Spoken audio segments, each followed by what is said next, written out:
はい、皆さんこんにちは、若手歯科医師、歯科衛生士向けいろはにほえとマルハの田中です。 CR のアシストの、続きになってきます。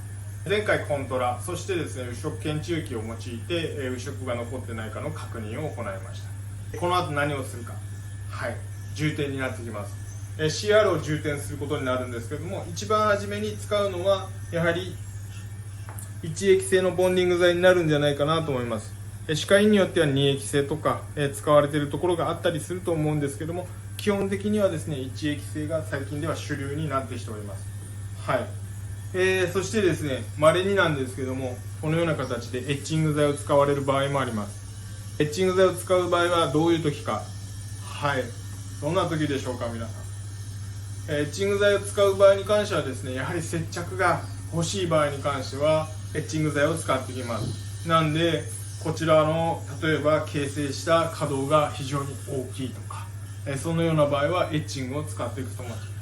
一応ですねエッチングに関して行ってもらいますので、どのような状態かというのを確認してください。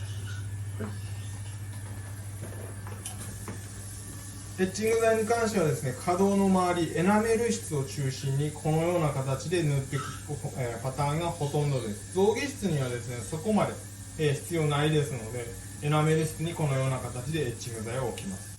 そして3秒ぐらい経ちましたら水洗です。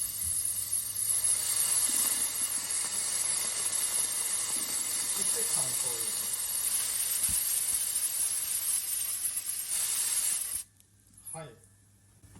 エッチング剤なんですけれども、喉の方に行ってしまうと結構辛いです。美味しくないですので、きちっとバキュームでですね全て吸ってあげるっていう必要性があります。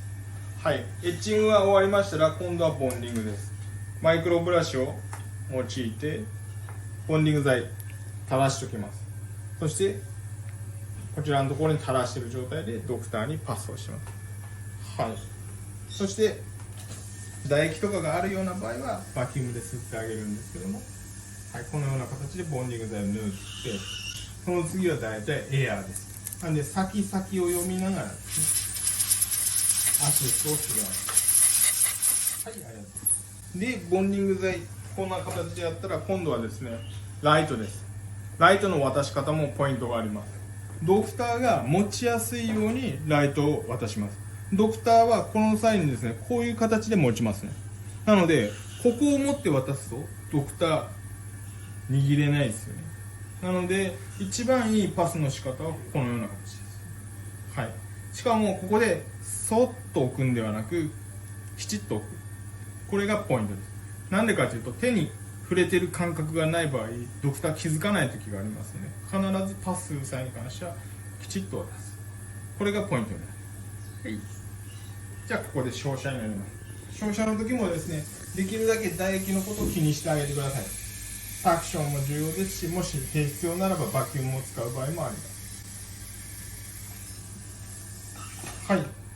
通常ですねライトはですね10秒になりますので、10秒ぐらい経ちましたらそこのところパスをしてもらう準備をしておく必要性があります。ありがとうございました。